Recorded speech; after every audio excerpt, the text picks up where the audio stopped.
This is the Demystifying Mental Toughness podcast, hosted by David Charlton, and you're listening to this podcast to help you build your own mental toughness, so that you can support other people or your clients better. Either way, you will learn more about developing this plastic personality trait that all but guarantees that you will perform better and lead a more prosperous life. Hi there, and welcome to episode 273 of the Demystifying Mental Toughness podcast with your host, David Charlton. And today, similar to the last 2 weeks, this episode features a number of excellent guests, this time from team sports, so football, cricket and rugby, and the focus is on two elements of mental toughness. So we've got commitment. That's right, so setting goals and making promises and actually sticking to them. And then we've got confidence, which links to confidence in ability and interpersonal confidence. And you're going to find that these excellent guests give you many insightful bits of advice on these topics. And then at the end, I'm going to go on and share some thoughts too. Enjoy. Whilst it's well documented and commonly referred to as a team game, I would encourage individual motivation and to make sure that your personal development is at the forefront of your thoughts always. And as much as every footballer wants to win each and every football match that they participate in, there's absolutely nothing wrong with placing the utmost priority on your own performance. And I say that because it's become a cliche in football to always refer to it being a team game and that the individual's performance doesn't matter or is secondary. And you will not last long in football if you think that all is well with the world as long as the team wins. So if people want to term that as selfish, then I certainly don't mind. But when you're young and you're aspiring, your dreams centre around you being a professional footballer, not necessarily the team you're playing for being successful. So think of yourself, and that's not just in relation to what you do within the environs of professional football. It's about how you live your life. Don't people please. If you're within a group of friends or acquaintances, they're asking you to do things at times that are incompatible with what the expectations would be of a young footballer, then be confident in saying no to this group of friends or this group of acquaintances, because your mind and your body is your livelihood, and your discipline is instrumental in how you're going to develop. And at times you have to have that courage and conviction to say no in certain situations. So, be focused, be disciplined, and think of what is always beneficial for your development. Work at the fundamentals of the game, and work hard at them. I think it's a classic thing, but I have seen so many people with so much talent who haven't made it purely because their eye got caught by something else, or they preferred a social life, or they had more friends than I did. They had all girls liked them when they were younger, and they didn't like me. So all that sort of stuff. Have balance, I'd say. Definitely have balance across the board. Yes, being a professional rugby player is amazing, and playing in big games and playing against best teams is amazing. But just have that balance within your life of, it doesn't have to be studying, doesn't have to be anything formal, but just have that balance of something to go to outside of rugby, whether that be a hobby, whether that be a group of friends that you can just go to, organize a coffee or organize a lunch and just go there and just completely switch off for 2 or 3 hours. But I definitely think as a youngster, throughout your whole career, I think there has to be balance there. When there's not balance, then, because inevitably it's not going to go to plan. Even if you're the best player in the world, some of the best players in the world, you still get injured. You still have drop of form. You still have, maybe you're playing well, but the team's doing badly. And if there's no balance there and that gets taken away from you, I see a lot of players, they're a bit lost, and they're a bit, maybe turn to things that aren't conducive to development. And, and that's where a little bit of friction starts. Work on training and playing processes to be able to help you perform the best. All of these processes need to be like unattached outcomes, okay? So if your identity is built around cricket right now and scores that you're getting really down on yourself potentially when you've had a bad day or had a bad innings, it's trying to stay unattached to this. Do what you need to do in terms of kind of portraying yourself in the best light possible. Everyone's got their own style of play. Obviously, managers will want you to play a certain way. Listen to your managers, but be authentic to yourself as well.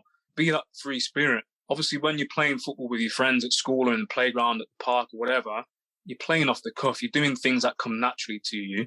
Go and kind of relay that on the pitch. Bring that kind of raw emotion, those things that you do naturally in terms of your ability onto the pitch as well.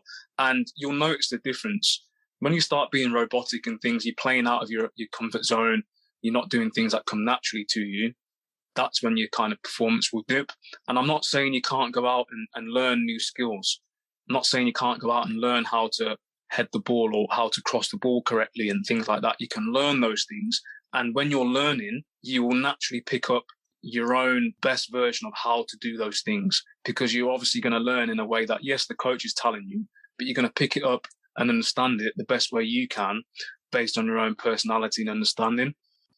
Find a way to stand out from the crowd, whether that's in training or in matches. You have to find a way to stand out from the crowd. So when you're playing under 15 games, under 16 games, whether it's by going around kicking people, or whether it's by scoring goals, or whether it's by crossing it in 20 times a match, you have to find a way within training and matches to stand out very quickly.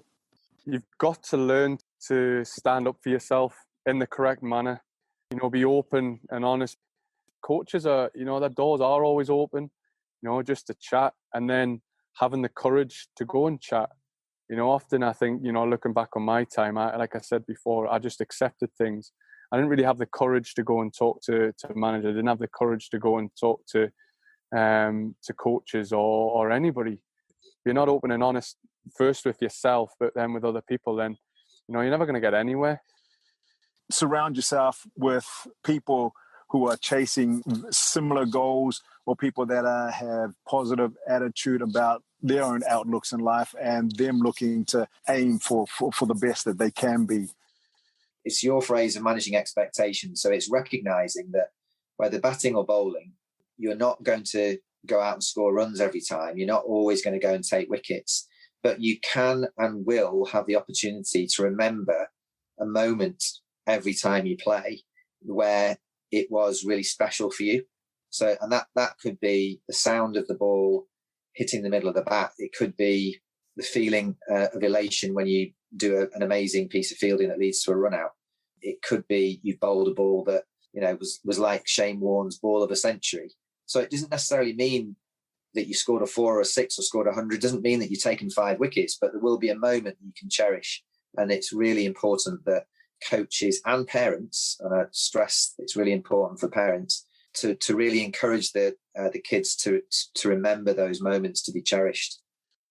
Curious as to know what things stood out for you. What bits of advice there? Was it the taking care of yourself in a team sport? So being selfish when it comes down to setting your goals?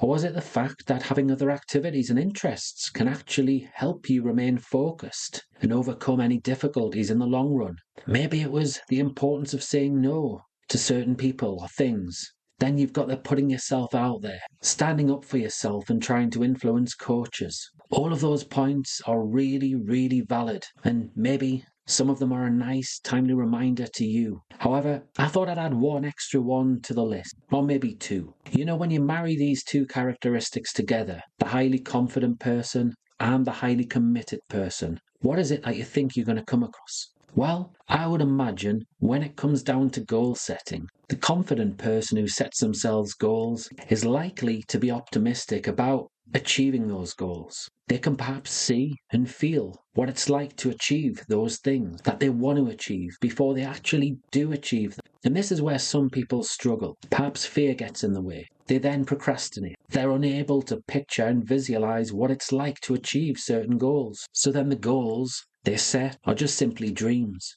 They don't have any steps or small objectives in mind or pre-planned to actually help themselves achieve that bigger goal.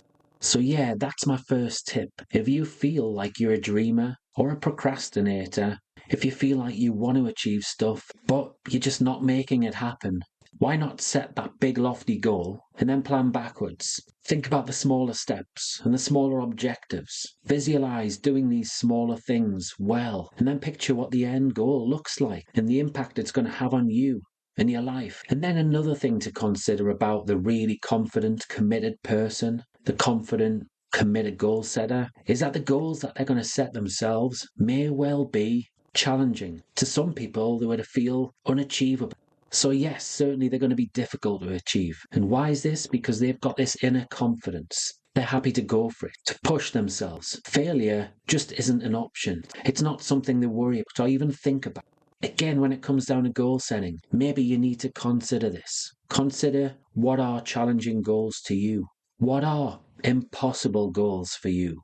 Goals that are really going to stretch you, take you outside of your comfort zone. What would it feel like if failure wasn't an option? You'd be brave and determined, right? So this is a challenge to you. Can you access this brave and determined state when it comes down to your goal setting?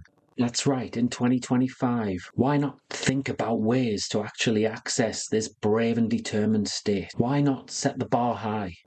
That's all from me for today. Sincerely hope that you've gained a lot from this episode. Next week, we're going to be back with a similar episode, focusing on two other elements of mental toughness. We've got the control aspect and challenge. Until then, take care. If you enjoyed this episode of the Demystifying Mental Toughness podcast with David Charlton, do check out my website, sport-excellence.co.uk, and my online sports psychology resources. The Sport-Excellence website has essential resources for anyone looking to build their own mental toughness or the mental toughness of their athletes or teams, or if you want to achieve peak performance more often or optimal functioning. The Sport Excellence website has everything you need to keep moving forward and thrive. So go on, head over to sport-excellence.co.uk to find out more.